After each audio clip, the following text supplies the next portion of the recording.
తెలంగాణను వానగండం వేయడం లేదు. ఇవాళ రేపు కూడా తెలంగాణ వ్యాప్తంగా పలు జిల్లాల్లో మోస్తరు నుంచి భారీ వర్షాలు కురుస్తాయని హైదరాబాద్ వాతావరణ కేంద్రం తెలిపింది. ఇక కామారెడ్డి, మెదక్, నిర్మల్, సిరిసిల్ల జిల్లాలో కుండపోత వానలు భారీ కష్టాన్ని మిగిల్చాయి. భారీ వర్షాలకు చెరువులు నిండి కట్టలు తెగాయి, వంతెనలు కూలాయి, కల్వర్టులు కొట్టుకుపోయాయి, వాగులు పొంగాయి. చాలా గ్రామాలు జలదిగ్బంధంలో చిక్కున్నాయి.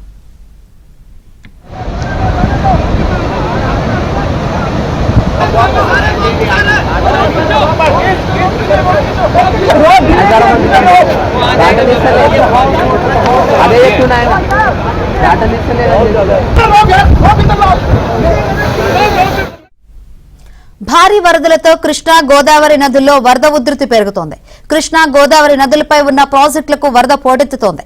భారీ వర్షాలతో హైదరాబాద్ లో మూసీకి వరద పోటెత్తింది. హిమాయత్ సాగర్, ఉస్మాన్ సాగర్ జలాశయాల నుంచి మూసీలోకి వరద నీటిని విడుదల చేస్తున్నారు.